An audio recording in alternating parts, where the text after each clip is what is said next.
Bonsoir, shalom aleichem à tout le monde. C'est toujours un immense plaisir de se retrouver sur Yeshiva Zoom le lundi soir pour un shiur de halakha. J'espère qu'on entend bien et qu'on voit bien. Voilà, s'il y a un souci, vous me faites signe. Hein, ça passe bien? Ok. Alors, puisqu'il n'y a pas de contre-indication, on commence. J'ai eu un peu de mal ce soir à me connecter, je ne sais pas pourquoi, mais Ishtam Shemo. Merci beaucoup, Rabbi Jonathan et à toute l'équipe. Nous allons ce soir étudier un sujet de halakha important. Tout d'abord, rappeler un pasouk de la paracha de Shelach. En Chutz Laaretz, nous sommes à la paracha de Shelach. En Eretz Israël, c'était la semaine dernière. Il est dit au chapitre 15, verset 32, Vayu bene Israël bamidbar, les enfants d'Israël sont dans le désert. Vaimtseu ish, et ils trouvèrent un homme, mekoshesh etzim beyom hashabbat. C'est ce qu'on appelle la grande sugia, le grand sujet du Mekoshesh, c'est un homme qui a transgressé Shabbat, qui a ramassé du bois d'après une version. Il y a une marloquette dans l'Agma, qu'est-ce qu'il a fait exactement? En tout cas, dans le Passouk, c'est écrit qu'il ramassait du bois, Beyom HaShabbat. Ils ont apporté cet homme, Bayakrivu Oto Amotzim Oto Mekoshesh Etzim El Moshe Vel Aaron Vel Kol Haeda, et ils ont conduit cet homme à Moshe et à Aaron et face à toute l'assemblée. Et Moshe Rabbeinu, accompagné de Aaron et de toute l'assemblée, ils vont mettre le Mekoshesh en prison. Rashi explique, parce que on savait jusqu'ici qu'une personne qui transgresse Shabbat sciemment, c'est-à-dire Bémézid, elle est passible de peine de mort, mais ils ignoraient par quelle peine de mort. On sait que dans la Torah, il y a plusieurs façons de punir une personne par la mort, par le Beddin. Le passou qui suit, Vayomer Hashem el Moshe, Mot Yumat Aish Ragom Oto Ba'avadim, Kol Haeda Michutz Lamachane, Vayotzi Oto El Kol Haeda Michutz Lamachane, Vayergemu Oto Ba'avadim, donc ils vont le lapider avec des pierres. Vayamot Kasher Tziva Hashem el Moshe, bien sûr, l'homme mourut, et ainsi ils ont réalisé le commandement, l'ordre d'Akadosh Baruch. Donc c'est le Mekoshesh, c'est une paracha en soi, c'est une très très grande souga de la Torah, mais encore une fois, la Torah nous parle de l'interdiction et de la gravité de la transgression du Shabbat Kodesh. Baruch ata Adonai Eloheinu melech haolam she'akol nהיה bidbaro. Il y a d'ailleurs, c'est assez surprenant que la Torah parle tellement du commandement du Shabbat depuis la paracha de Bereshit jusqu'ici, et on verra encore Shabbat dans d'autres parachiotes jusqu'à la fin de la Torah, jusqu'à la fin de Devarim. La Torah parle sans cesse du Shabbat. Le Shabbat occupe une place importante dans la Torah, dans les commandements d'Hachem et dans la vie du juif. Et donc on a cet épisode malencontreux de ce Mekoshesh, qui est une souga qui est extrêmement profonde et extrêmement délicate pour en déduire tout ce que les sages et les maîtres en déduisent. Alors puisqu'il faut parler de Shabbat, notamment dans la paracha de Shelach, je voudrais étudier avec vous un shiur de Rav David Yosef, Shalita, dans son livre Halacha Brura, dans le 17e volume. À la fin du livre, il a des tshuvot Otsrot Yosef dans le premier Siman, Siman Aleph. La she'ela est la suivante. C'est l'été, il fait chaud, et donc on allume un ventilateur ou on allume la climatisation pour aérer les pièces, les maisons, les appartements et avoir de l'air frais. La question qui est soulevée est de savoir si dans une pièce il y a la climatisation. En vérité, cette question elle existe également pour les chauffages à thermostat, mais comme c'est l'été, on ne va pas parler des chauffages, on va parler de la climatisation. Et alors, bien sûr, là où il y a un ventilateur, il n'y a pas de problème de fermer et d'ouvrir la porte, puisque l'ouverture et la fermeture de porte, même si elle va introduire de l'air chaud dans la pièce, dans l'appartement, elle ne va pas déclencher une activité quelconque au niveau de l'électricité. Cependant, la question est de savoir, voilà que lorsqu'on ouvre, lorsqu'il y a une climatisation, et bien souvent la climatisation fonctionne avec thermostat. De ce fait, lorsqu'on va ouvrir la porte, il va y avoir de l'air chaud qui va rentrer dans la pièce et cela va déclencher la machine, la climatisation pour envoyer de l'air frais. Est-ce que Shabbat, on a le droit de rentrer dans une pièce où il y a une climatisation et encore une fois, le fait de rentrer ou de sortir ou tout simplement d'ouvrir la porte, ça va ou ça risque d'activer la climatisation. Ça, c'est la question. Alors, ce qui est intéressant, c'est bien évidemment la conclusion. Nous verrons Be'ezrat Hashem. Mais avant toute chose, et ce qui est intéressant, c'est la démonstration, c'est tout le shiur, c'est tout le développement que nous allons voir tout de suite. Alors, bien évidemment, il y a, ça arrive souvent dans certains hôtels ou certains immeubles de luxe, lorsque on ouvre la porte, où on ferme la porte de la pièce, l'ouverture de la porte elle-même va déclencher l'allumage de la climatisation. C'est-à-dire qu'il y a un détecteur dans l'appareil qui détecte qu'il y a une personne qui est rentrée. Et à partir de ce moment-là, la machine va se mettre en marche. Alors de toute évidence, dans ce cas-là, il faudra user de sévérité. Ça veut dire que ça, ce n'est pas l'appel d'air chaud qui va déclencher, mais c'est la porte elle-même qui, bien souvent, par un mécanisme électronique ou électrique ou mécanique, peu importe, c'est l'ouverture elle-même de la porte qui va déclencher l'allumage ou l'extinction de la climatisation. Dans ce cas, c'est sûr que la chose est interdite. En tout cas, il faudra user de sévérité. C'est la même chose, les appartements ou les immeubles où dès qu'on ouvre la porte, il y a une lumière qui s'allume et qui s'éteint immédiatement. Et donc ça, c'est un problème. Alors, on verra par la suite s'il y a, bon, on va le dire tout de suite, si dans ce cas-là, on pourra demander à un goy d'ouvrir et de fermer la porte, parce que l'intention du goy, c'est d'ouvrir la porte, ce n'est pas d'allumer la climatisation. Donc on est dans un psychréché. Nous allons revenir sur ces principes tout de suite. Et le principe de psychréché est permis par un goy. Alors qu'est-ce que c'est psychréché? Et nous allons expliquer tout cela. Alors, si, encore une fois, l'ouverture de la porte déclenche l'allumage ou l'extinction de l'appareil, là on usera de sévérité. On va revenir sur le cas classique. J'ai une clim à la maison et je l'ai branchée avant Shabbat, sur minuterie, pas sur minuterie, peu importe. Mais voilà qu'en ouvrant la porte, alors ce n'est pas l'ouverture de la porte qui agit directement sur l'appareil, sur la climatisation, mais c'est l'appel d'air chaud. J'ouvre la porte, il y a de l'air chaud, plus la température des personnes qui vont entrer dans la pièce. Bref, la température froide va baisser, c'est-à-dire ou monter, c'est-à-dire qu'il va faire plus chaud, et donc la machine va envoyer de l'air frais. A-t-on le droit d'ouvrir une porte lorsque dans la pièce il y a une climatisation?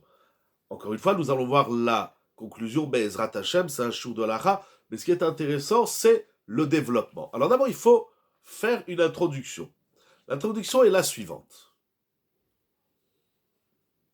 De nombreux décisionnaires, de manière générale, dans toutes les lois et tous les appareils électriques ou électroniques Shabbat, il y a des décisionnaires, notamment le Levouché Mordechai, qui dit que activer un appareil électrique Shabbat, ce n'est pas interdit par la Torah. La Torah a interdit le feu, lo teva'aru esh bechol moshvotechem. La Torah nous a interdit d'allumer du feu. Et toute la question est de savoir, est-ce que l'électricité, ça s'appelle du feu, du esh de la Torah ou non? Puisque j'ai pas compris le point d'interrogation. C'est déjà difficile de comprendre les questions et d'y répondre. Donc, je continue, mais n'hésitez pas à. C'est le même principe que le doute Shemesh. Alors, Non, parce que dans le doute Shemesh, ce n'est pas le même principe, parce que dans le doute Shemesh, on va entrer dans une autre Melacha qui s'appelle Mevachel, et on est au contact du soleil, donc c'est différent. Lorsque vous ouvrez l'eau chaude en Eretz Israël, ils ont donc le doute Shemesh sur le toit, donc l'eau chauffe par le soleil. Ce sont des grandes discussions, il y a des tchouas dans Yabia Omer, dans Sitz Eliezer, les poskim parlent de ça. Mais donc lorsque j'ouvre l'eau chaude, il va y avoir une entrée d'eau froide, mais ça ne va pas déclencher un système électrique. Si oui, alors on va rencontrer certains des mêmes principes que nous allons voir ce soir. Mais attention, il ne faut pas comparer les chélotes. C'est pas parce qu'on va dire oui ou non dans la climatisation que ce sera permis ou pas dans le doute Shemesh ou dans tout autre appareil. Ici, je parle d'un appareil électrique qui marche avec thermostat, et l'appel d'air de chaud dans l'exemple de la climatisation, ou l'appel d'air froid si c'est un chauffage à thermostat, on aura le même problème. Alors il ne faut pas comparer, et bien évidemment, il le rappelle, Rav David Yosef Shalita, et tous les livres de Halacha le rappellent, attention, dans chaque appareil électrique, il faut bien connaître le système de fonctionnement, et il faut bien comprendre qu'est-ce qu'il se passe lorsque j'agis de telle manière ou de telle manière. Donc vraiment, restons dans la clim. Alors je disais que d'après le Levouché Mordechai, il y a d'autres décisionnaires qui vont dans ce sens, c'est que mettre en marche un mécanisme électrique Shabbat n'est pas interdit par la Torah. La Torah elle a parlé du feu, la Torah n'a pas parlé de l'électricité. Donc on est dans du Derabanan. C'est l'opinion du Levouché Mordechai. Cependant, la majorité des décisionnaires, depuis que l'électricité s'est largement développée dans l'histoire, dans la société, la majorité des décisionnaires ont fixé la halakha que mettre en marche un système électrique, c'est interdit minatora. Et cela à titre de mav'ir. Comme je disais, c'est écrit dans la Torah, Loteva'aru esh bechol moshvotechem.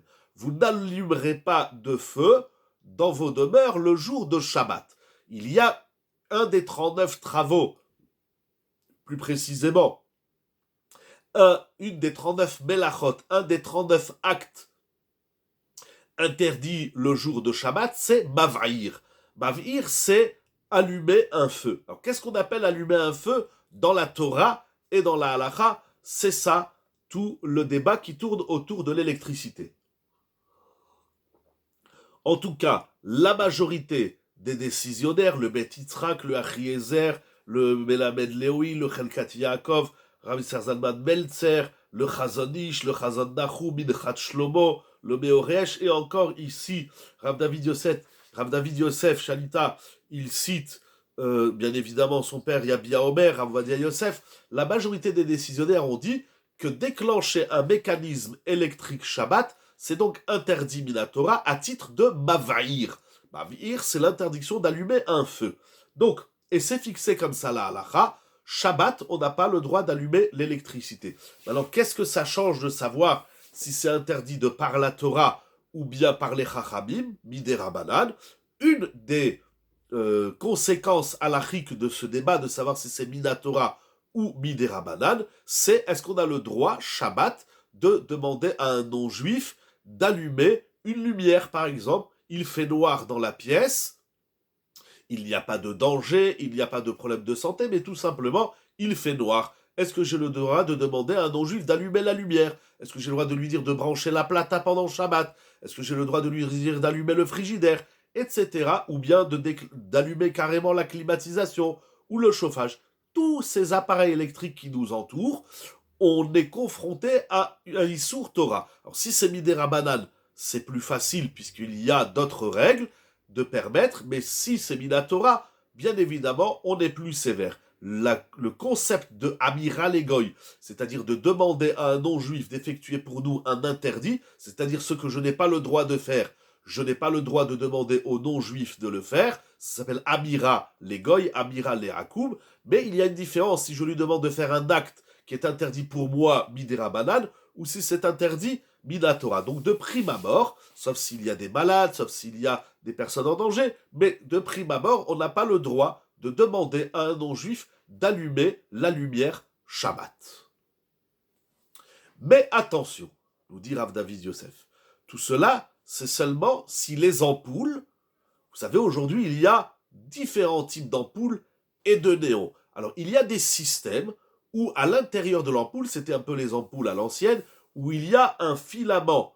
Pourquoi allumer un feu et relier à déclencher l'électricité, allumer un appareil? Tout appareil électrique qu'on allume, il va se produire, pour répondre à votre question, il va se produire, d'abord, il y a un mécanisme qui se met en marche.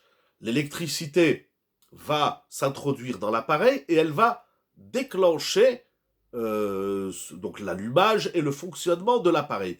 Comment on considère cela? Moi, j'ai appuyé sur on, j'ai appuyé sur l'interrupteur. Donc, je permets à l'électricité, qui va très vite, de s'introduire dans le fil, etc., et dans l'appareil, de passer le courant, et paf, l'appareil va se mettre en marche. Cet acte-là, lorsque je déclenche ce système, qu'est-ce que je fais? Alors, il y a, nous disent les poskim, il y a au moins deux niveaux. Il y a certains appareils, je disais par exemple les ampoules, lorsque on déclenche l'électricité, il va y avoir un fil de métal, c'était les ampoules à l'ancienne, aujourd'hui on va parler des LED et de certains néons, alors l'électricité va chauffer le métal. Et chauffer le métal, on va rentrer ce qu'on appelle routamit laet, c'est-à-dire que c'est un fil électrique, en métal, c'est un fil qui va chauffer, et chauffer du métal Shabbat s'introduit dans la mélacha de mavaïr, d'allumer un feu. Ça veut dire comme ça, dans Shabbat, il y a certes des comportements, des mélachot, donc qui sont interdites, qui sont calqués sur le Mishkan.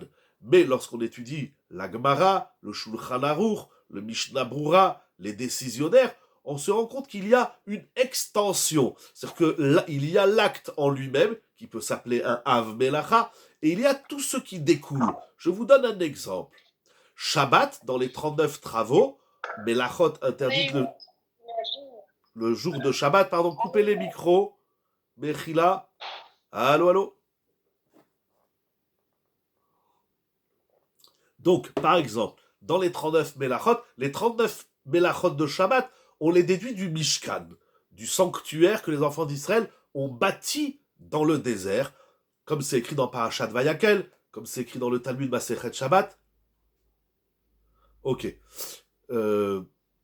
Voilà. Donc, les Melachot de Shabbat, on les apprend du Mishkan. Il faut savoir que dans les Melachot, les interdits de Shabbat, il y a 39 avot, et chaque av, il a 39 dérivés. Si vous faites 39 fois 39, ça fait 1521. Il y a 1521 interdits Shabbat minatora. C'est-à-dire que celui qui le transgresse sciemment bémézid, par connaissance de l'interdit, s'appelle qu'il a transgressé Shabbat midéoraita. Et si il ne le savait pas, c'est un shogeg, il amènera un korban. En plus de ça, il y a les interdits midérabanan, comme Mouktsé, et d'autres, tous les shvutim des Ramanan.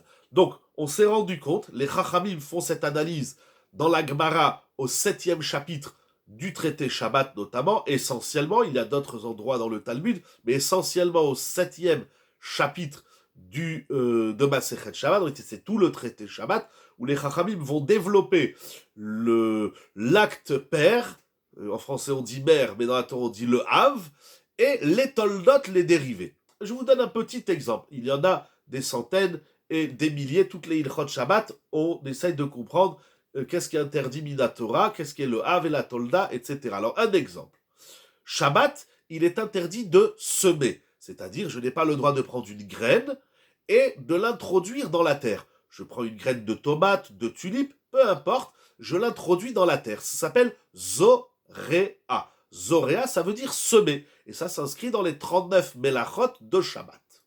Mais on s'est rendu compte qu'il y a, les Chachamim, dans la Gemara, dans la Halacha, se sont rendus compte qu'il y a des actes dont l'acte lui-même n'est pas un acte de semer, de semaille. L'acte de Zoréa, c'est de prendre une graine et c'est de l'introduire dans la terre. Mais on s'est rendu compte qu'il y a des actes qui vont avoir la même finalité que semer sans semer. Par exemple, arroser. Est-ce qu'on a le droit d'arroser des plantes Shabbat? ben, on s'est rendu compte que lorsqu'on arrose, eh ben, la plante, elle pousse. Donc ça s'inscrit dans l'interdit de Zoréa. De la même façon que lorsque je plante un plant, une fleur, ou je sème un grain, une graine dans la terre, eh ben, c'est pour qu'elle pousse. Lorsque j'arrose, c'est pour que ma plante pousse. Donc arroser, c'est un dérivé de semer, ce qui constitue un interdit de la Torah. Shabbat, c'est interdit, mina Torah, c'est une transgression de la Torah, que d'arroser ces plantes. De même, élaguer un arbre ou arracher une branche de l'arbre. Alors, soit ça s'appelle cueillir, alors là, on va être dans Kotzer, ou bien là aussi, on s'est rendu compte que pour qu'un arbre, par exemple, pousse bien et donne le meilleur de ses fruits, il faut tantôt élaguer les branches qui surchargent l'arbre, et l'arbre ne peut pas bien pousser. Donc parfois élaguer, ça rentre dans la Melacha de Zoréa. Ce ne sont que quelques petits exemples, mais il y en a encore beaucoup et beaucoup dans les Ilchot Shabbat. Donc c'est-à-dire qu'il y a l'acte en lui-même et il y a le concept, j'ai envie de dire, de l'acte. Donc maintenant, l'acte lui-même, attention, l'acte lui-même, la Torah elle dit vous allumerez pas du feu. Mais on sait que le feu, c'est soit, on va pas faire maintenant un chiour de sciences naturelles pour expliquer qu'est-ce que c'est que le feu, c'est du gaz, de l'air, etc. Mais il existe aussi ce qu'on appelle gachelet shel matechet, c'est-à-dire qu'il y a une braise de bois avec laquelle on attise et hop, on fait une flamme, ou bien une mèche dans l'huile dans laquelle on va allumer la mèche ou approcher l'huile de la mèche. Tout ça, ça s'appelle allumer du feu. Eh bien, il existe aussi ce qu'on appelle, ce que les sages appellent gachelet shel matechet. Gachelet shel matechet, c'est une braise en métal. C'est-à-dire prendre du métal et le chauffer, ça s'inscrit aussi dans l'interdit d'allumer du feu.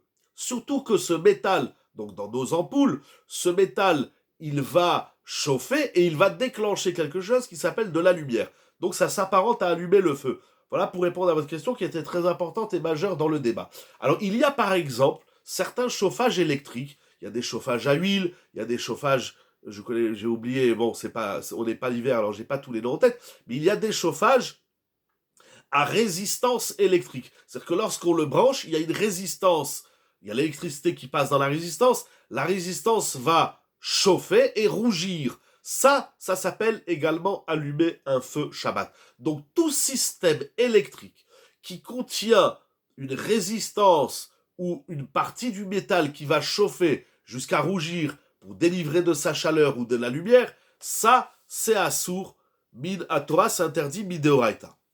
Cependant, il y a de nombreux appareils électriques qui ne contiennent pas de fil qui va chauffer ou qui va rougir, mais l'électricité va on va déclencher le moteur. Alors, déclencher un moteur, qui a, bon, là aussi on va pas faire maintenant un chiour sur le moteur, mais de manière générale, par exemple un ventilateur. Un ventilateur, il a son petit moteur. Lorsque j'introduis la prise et que j'appuie sur on, alors l'électricité va permettre au moteur de bouger les hélices de mon ventilateur et de braser l'air. Mais là, je n'ai rien allumé, je n'ai rien chauffé. J'ai permis à l'électricité, en appuyant sur le bouton, en mettant la prise, de mettre le moteur en marche pour déclencher l'hélice.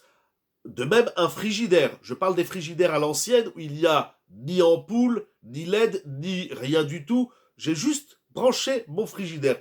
Les frigidaires d'aujourd'hui, ils sont assez problématiques pour l'ouverture et la fermeture des portes. À l'occasion Blinéder, on en reparlera. Ou bien tout autre appareil électrique Shabbat. Lorsqu'il y a de nombreux appareils où l'électricité va mettre en marche le moteur qui va, ça suppose qu'on doit connaître le mécanisme de tout appareil où tout est recensé. Alors, c'est une très bonne question et vos deux propositions sont bonnes. C'est-à-dire, il faut connaître le mécanisme de tout appareil électrique. Dans la halacha, aussi les décisionnaires parlent des appareils auditifs, parlent des lumières, etc., etc.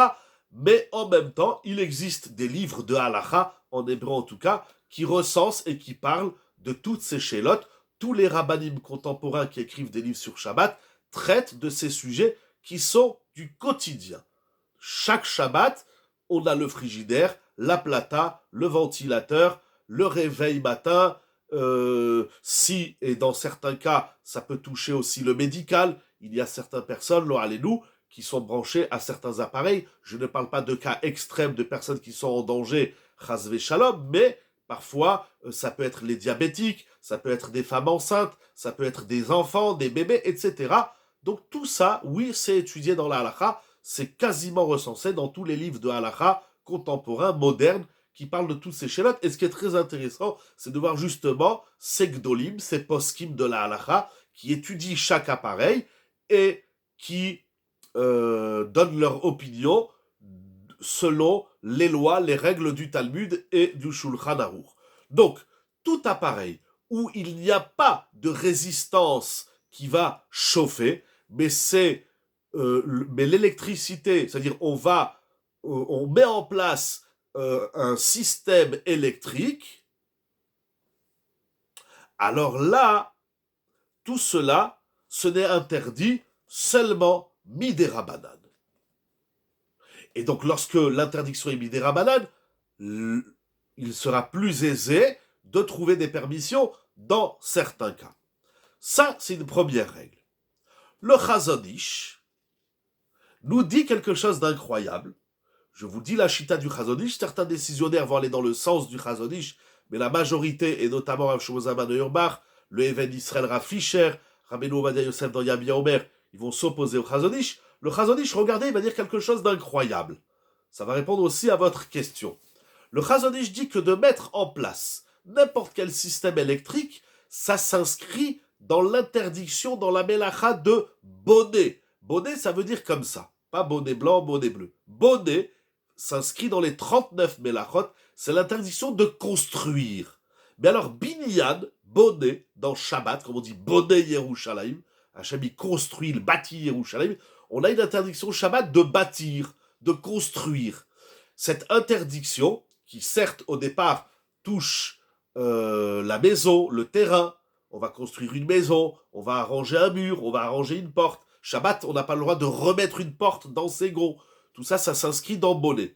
Par extension, le Talmud s'interroge de savoir, et la halakha, le Shulchan Aruch, le Rambam, Tosfot, etc., les décisionnaires, les Rishonim, jusqu'aux décisionnaires contemporains, vont parler de la notion de construire un objet. C'est-à-dire qu'au départ, l'interdiction de construire touche le terrain, la terre, l'immobilier.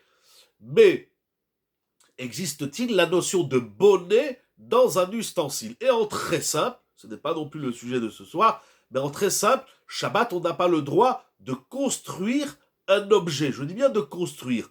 Ça veut dire que si j'ai reçu juste avant Shabbat, j'ai commandé un meuble, j'ai commandé une bibliothèque et je veux la monter Shabbat, ça c'est interdit Minatora et aussi Midérabanan. Il y a chez Maïtka, bon, etc. Si c'est un réel binyan, c'est une grande discussion. Donc le Chazon Ish dit que lorsqu'on met en marche un système électrique, alors là ça s'appelle construire Tikkun Mana. Pourquoi Tikkun Mana?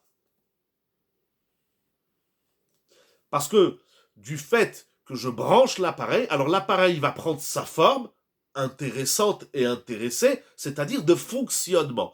Et le Chazon Ish dit que cela s'appelle bonnet chez Mahamid al-Keli al-Matkunto, c'est-à-dire que je mets en place, lorsque le Keli, lorsque l'objet est éteint, il ne fonctionne pas. Maintenant que je lui mets de l'électricité, je le fais fonctionner, et cela s'inscrit dans la mélacha de bonnet. Mais les décisionnaires, beaucoup de décisionnaires, ne suivent pas l'opinion du Chazon Ish. Donc, ce qu'on dit les Chazon Ishnikiens, ceux qui suivent toujours la chita du Chazon Ish, pour eux, ce sera Minatora. Mais encore une fois, Rav Shlomo Zalman Auerbach, Rav Fischer, Rav Ovadia Yosef et beaucoup de poskim s'opposent au Chazon Ish. Donc, en simple, si mon appareil ne produit pas, ne chauffe pas une résistance, mais il va uniquement mettre en marche le moteur de l'appareil qui va faire fonctionner l'appareil, on est seulement dans un interdit midérabanan. Qu'est-ce que ça va changer? Nous allons voir tout de suite. C'est-à-dire, au final, ça reste interdit. Mais quel est l'enjeu de comprendre que c'est interdit midérabanan? De même, alors ça, c'est une discussion dans la halakha, mais en tout cas, d'après Rav David Yosef, les ampoules qui ne contiennent pas de résistance qui va chauffer par l'électricité, c'est bien souvent le cas d'ampoules LED. Les ampoules LED, elles ne fonctionnent pas comme les ampoules à l'ancienne. Vous connaissez les ampoules à l'ancienne, il y a la grande ampoule dedans, il y a la petite ampoule avec le fil. Dans le LED et de même dans le digital, si vous avez une montre digitale ou un réveil matin digital, il faut savoir que dans cela, il n'y a pas l'interdit de la Torah de Mav'ir. Il y a l'interdit Midera Banan. Encore une fois, lorsque je dis que c'est Midera Banan, c'est-à-dire que c'est interdit par les sages, par les Chachamim, ce n'est pas pour dire que la chose est permise. Mais il est important, Shabbat, de savoir qu'est-ce qui est interdit par la Torah et qu'est-ce qui est interdit par les Chachamim. Une petite parenthèse. Akadosh Baruch Hu a dit à Adam Arishon de ne pas consommer le fruit de l'arbre. Il a dit l'otochal, al-tochal, ne mange pas. Seulement, Adam Arishon, comme tout homme sensé, tout être sensé, comme c'est écrit dans la Mishnah dans Pirkei Avot, Ve'asu seyag la Torah. Il faut faire des barrières. Parce que si on ne fait pas des barrières, alors on va arriver quasi inévitablement à la transgression mina Torah. Alors Adam Arishon, il s'est dit, voilà que si je touche le fruit, je risque de le manger. Donc il va s'interdire et interdire à Chava le toucher du fruit. On a par exemple dans Shabbat les lois de Mouktsé. C'est-à-dire, je prends un exemple. Shabbat, il est interdit d'écrire. Kotev, ça c'est mina Torah. Si je prends mon stylo et j'écris, je transgresse un commandement de la Torah. Les Chachamim, ils ont dit, le stylo, il est Mouktsé. C'est-à-dire que Shabbat, tu ne peux pas le déplacer.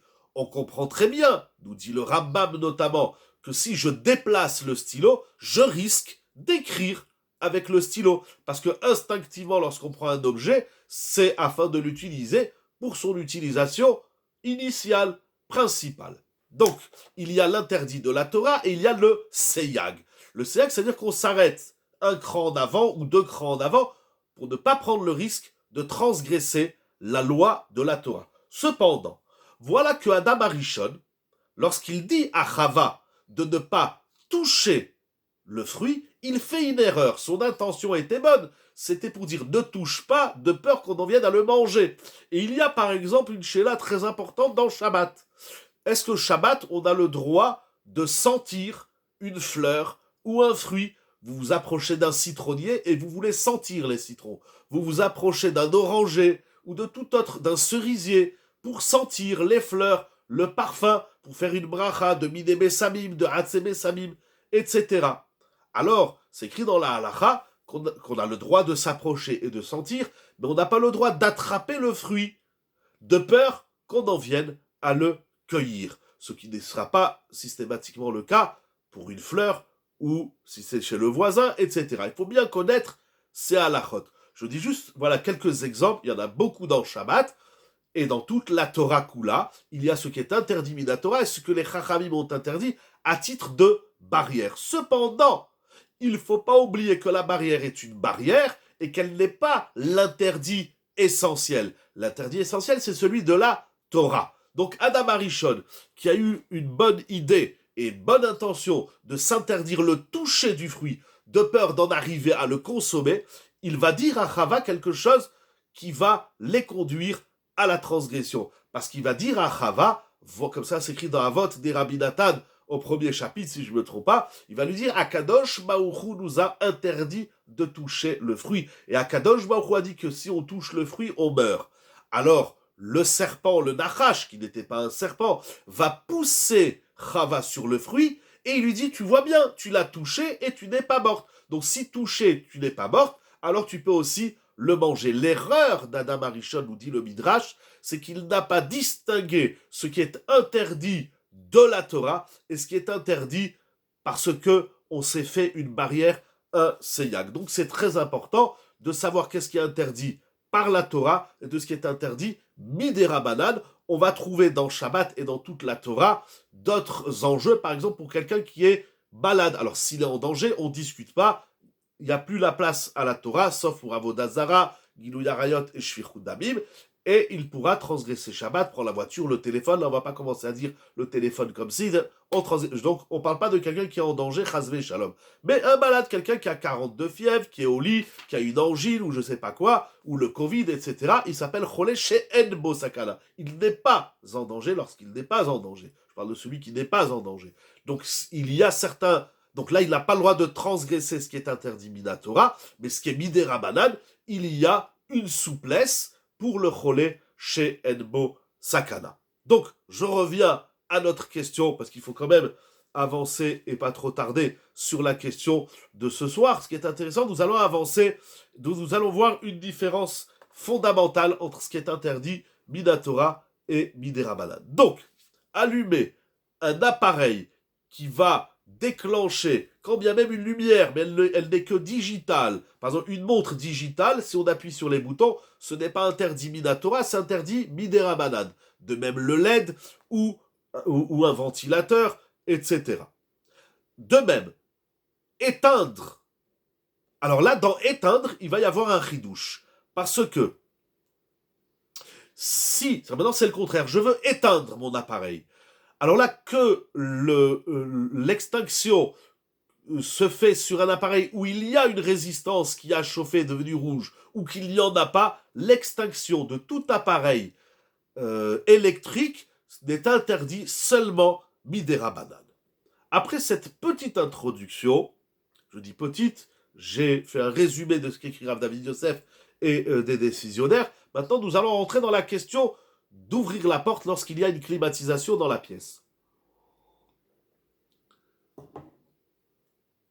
Voilà.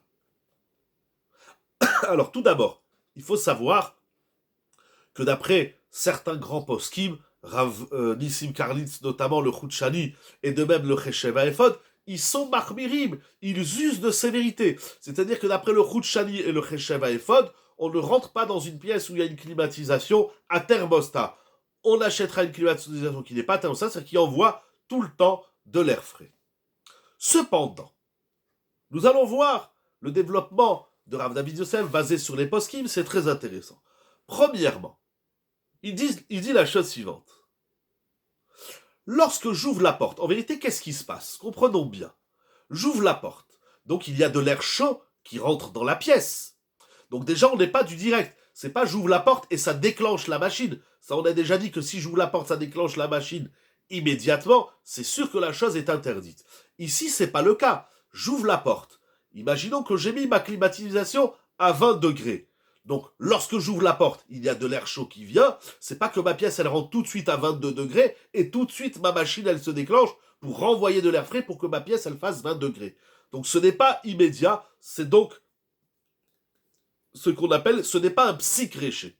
Comprenons bien, on a souvent vu ce principe, mais il est important de le rappeler très brièvement. Psychréché, ça veut dire, je fais un acte permis Shabbat, mais mon acte permis va déclencher inévitablement et inéluctablement un interdit. Un exemple très simple. Si dans votre frigidaire, il y a une ampoule, je parle des ampoules à l'ancienne ou même des LED, peu importe en quoi est faite l'ampoule du frigidaire.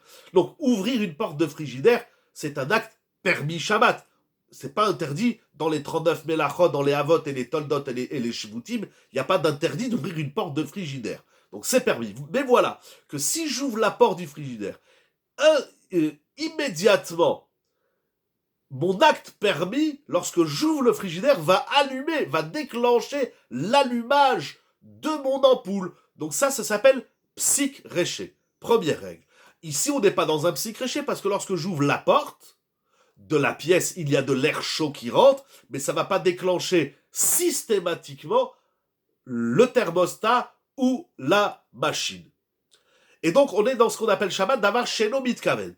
D'avar sheno mitkaven, c'est que je fais un acte permis où il y a un risque qui déclenche un interdit. Si ce n'est qu'un risque, ça s'appelle davar sheno mitkaven, c'est-à-dire que ce n'est pas sûr que ça déclenche, alors on est dans davar sheno mitkaven. Et donc ici aussi, ce n'est pas de toute évidence que l'ouverture de la porte va conduire à l'allumage du mécanisme du moteur ou à son arrêt.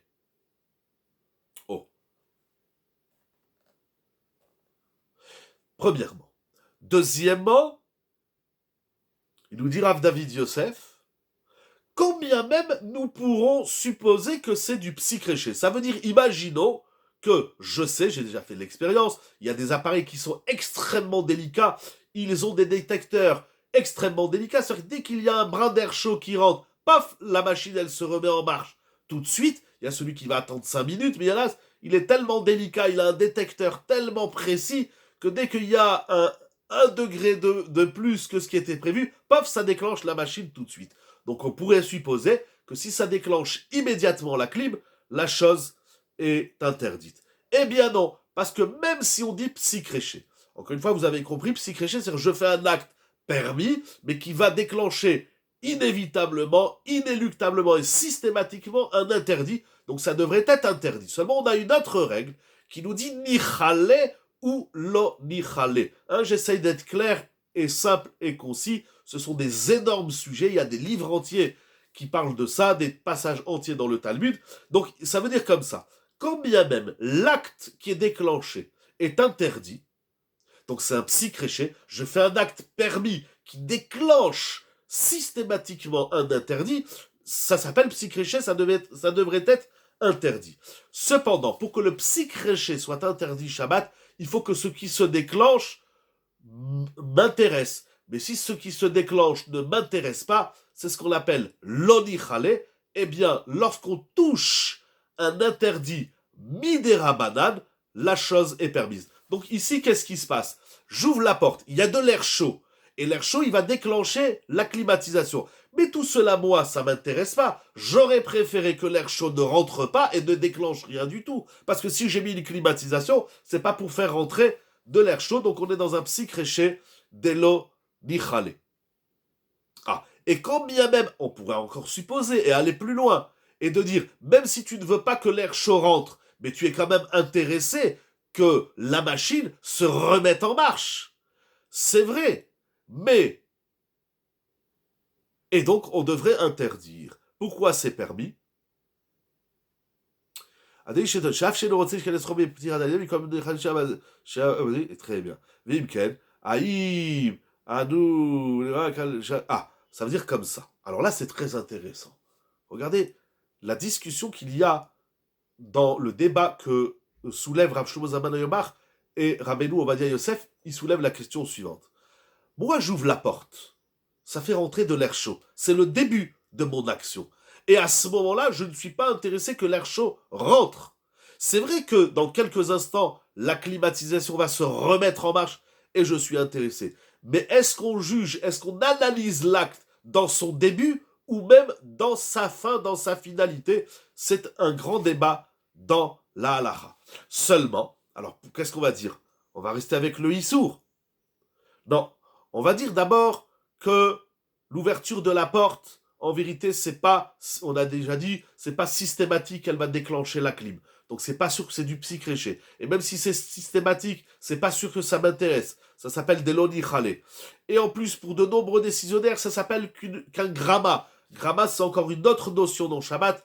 Mais Ezrat Hashem Lineder, on étudiera encore ça de façon plus approfondie. Mais gramma, c'est-à-dire je fais un acte qui va déclencher dans 5 minutes un interdit. C'est pas tout de suite.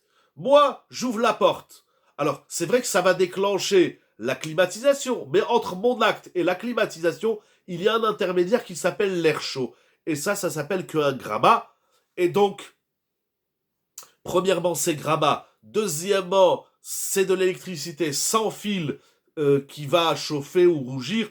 On est tout cela que dans des rabanades. Et surtout, comme nous avons dit, ce n'est pas sûr que ça va déclencher la climatisation. Donc la conclusion de Rav David Yosef, qui est la conclusion de nombreux décisionnaires, c'est que ça s'appelle un shvout des shvouts, c'est-à-dire que là je fais 2 interdits, mais les 2 sont des rabanades. C'est un interdit des rabanades qui va enclencher un autre interdit des rabanades. Par exemple, Shabbat, j'ai le droit de demander à un non-juif, premier interdit des rabanades, qu'il fasse quelque chose interdit, des rabanades, deuxième des rabanades, dans certains cas, par exemple, s'il y a une perte. Un exemple, vous avez, chas shalom, c'est arrivé que l'électricité a sauté. Pour X raison, paf, le disjoncteur a sauté.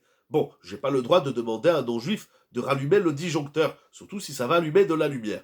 Mais voilà que, ou bien, bon, quelqu'un passe devant le congélateur, c'est des choses aussi qui sont arrivées, et en marchant, ben, il a débranché le fil de mon congélateur. Et brancher un congélateur, c'est un interdit midera banane, sauf d'après le Chazon Ish, c'est midéoraita.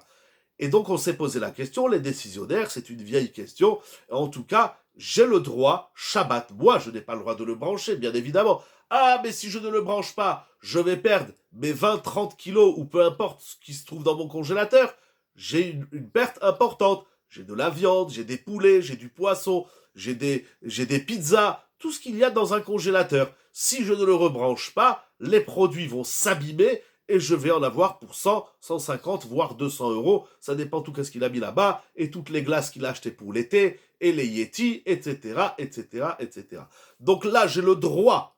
Alors, s'il n'y a pas grand-chose dans mon congélateur, eh bien, je laisse comme ça, et tant pis. Si ça tient jusqu'à la fin de Shabbat, très bien. Si ça tient pas, eh ben, je le jetterai à la poubelle. Mais si ça tient pas, et il y a une quantité importante d'aliments dans mon congélateur, j'ai le droit de demander à un non-juif. Donc moi, je fais un interdit midera banane. Je demande à un goy d'allumer mon frigidaire, et lui-même, il ne fait qu'un interdit midera banane. Donc ça s'appelle shvut des shvut, bimkom pseda, s'il y a une perte. Attention, je ne suis pas en train de dire qu'on peut demander à un goy de faire tout et n'importe quoi Shabbat. Ceux qui pensent qu'on peut demander tout et n'importe quoi à un goy de faire Shabbat, c'est une erreur dramatique. On ne peut pas, il y a des règles, il y a des livres entiers sur Amiral et Goy. J'ai 2 livres, j'ai 3 livres à la maison sur toutes les chélotes de Amiral et Akoub, plus tous les livres qui existent. Il y a le Kout Yosef, Pisket Shuvot, et beaucoup encore de Sfarim sur la question de ce qu'on peut demander à un goy. Mais il n'y a pas les gens qui pensent, par ignorance, eh ben, quand c'est un problème Shabbat, tu demandes à un goy. Non, c'est pas comme ça. Il faut pas tout... Pourquoi là on peut considérer la perte d'argent et pas si j'oublie mon ordinateur sur la terrasse où il pleut, par exemple? C'est une très bonne question. Alors, la différence se trouve dans cela où, dans votre exemple de l'ordinateur, mon ordinateur se trouve à l'extérieur, par exemple, et il va pleuvoir. Et là, c'est moi, le Israël, qui vais le rentrer. Mais dans l'exemple du congélateur, c'est pas moi qui vais brancher mon congélateur, je vais demander à un goy. Alors maintenant, posons-nous la question, est-ce que j'ai le droit de demander à un non-juif de rentrer mon ordinateur qui est à l'extérieur? Est-ce que j'ai le droit de le rentrer à l'intérieur? Je vous laisse réfléchir, parce qu'il ne me reste pas beaucoup de temps.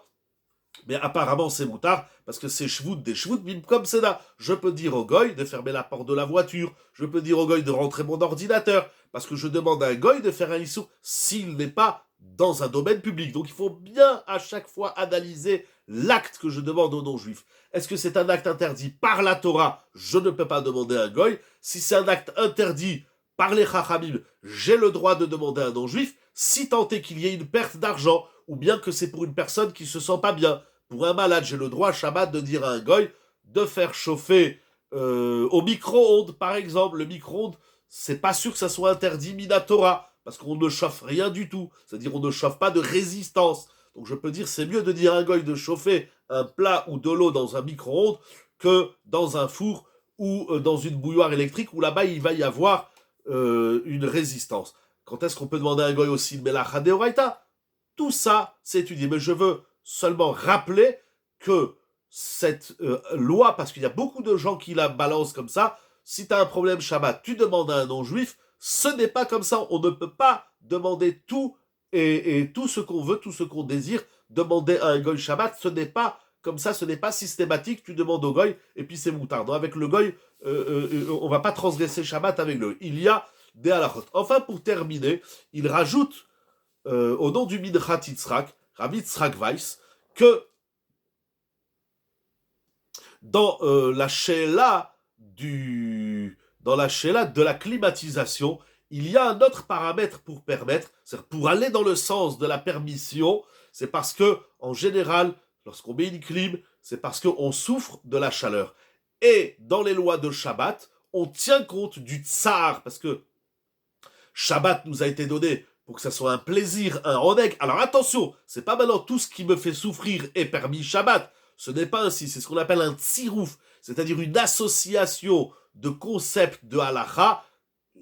C'est pas du psychréché, on n'est pas dans allumer un appareil midéoraita, mais que du dérabanan, et bim comme tsahar, il y aura plus de coulottes. Et d'ailleurs, nous dit Rav Ovadia Yosef, que si Bichlal avant Shabbat, j'ai pas allumé la climatisation, je pensais pas qu'il allait faire chaud, je pensais que j'allais pouvoir supporter, mais rappelez-vous, Shabbat dernier, la chaleur suffocante que nous avons eue, eh bien, il y a aussi des gens, des personnes âgées, ou des enfants, des bébés qui sont en souffrance, eh bien, la chaleur, la canicule, elle peut être un danger, mais même si elle n'est pas un danger, j'ai le droit de demander à un goy d'allumer la climatisation Shabbat. Pourquoi? Parce que moi, je fais un interdit des rabanan, c'est-à-dire Amira les goy, je dis au goy, viens allumer la clim. Et lui, lorsqu'il allume la clim, il ne fait qu'un interdit midé rabanan, puisque allumer une climatisation, ce n'est interdit que midé rabanan. Donc ça s'appelle shvut. Des shvut, bimkom tsahar, dans un contexte d'insupportabilité, de souffrance, et shvut, demander à un non-juif de faire un interdit midé rabanan dans un contexte d'insupportabilité, ça se dit pas, en tout cas de souffrance de tsahar, eh bien, il y a plus de raisons de permettre. Un dernier point très intéressant, nous dit Rav Shlomo Zalman Auerbach, c'est que c'est vrai que tu vas ouvrir la porte, il y a de l'air chaud qui va rentrer et ça va déclencher la clim, mais ce n'est pas le derer, ce n'est pas la façon dont on allume une climatisation.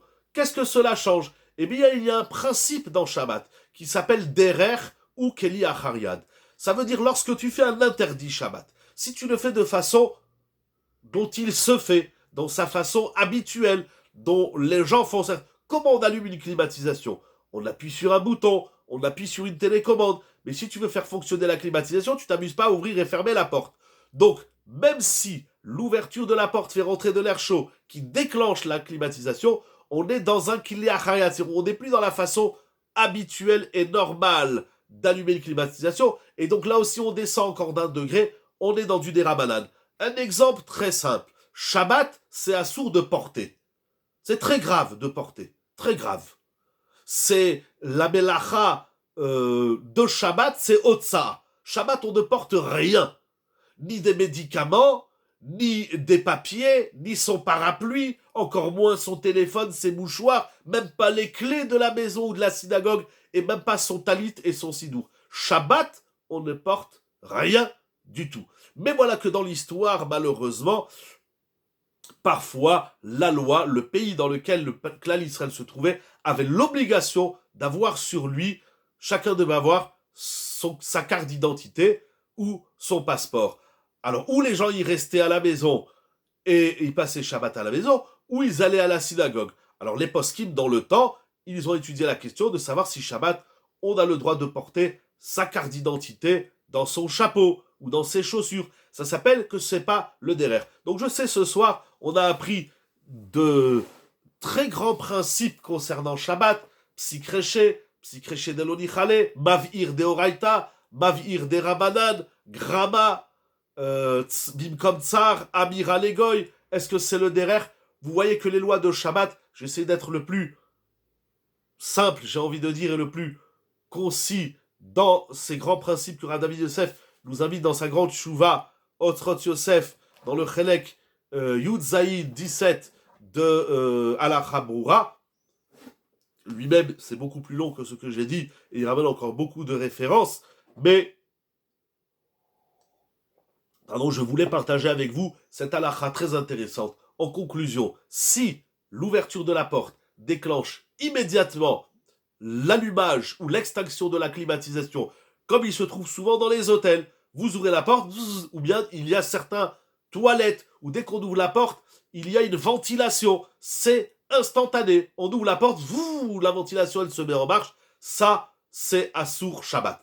Par contre, une climatisation indépendante qui n'est pas branchée à la porte, mais qui est branchée à sa propre source d'électricité, mais qui est sur thermostat, mais que le fait d'ouvrir et de fermer la porte va introduire de l'air chaud et donc va déclencher dans quelques instants ou un petit peu plus tard la climatisation, ceci sera autorisé moutard le jour de Shabbat. Face à Kadosh Baruch Hu, que nous puissions, Be'ezrat Hashem, nous renforcer dans la pratique du Shabbat, que nous puissions nous renforcer dans les halachot de Shabbat, c'est majeur, il y en a beaucoup, il y en a des tonnes, et le sujet que je voulais partager avec vous ce soir, c'était l'ouverture d'apport face à une climatisation ou à un chauffage à thermostat. Je vous dis, pas encore Shabbat Shalom, mais bientôt Bezrat Hashem. En tout cas, merci beaucoup à toute l'équipe de Yeshiva Zoom.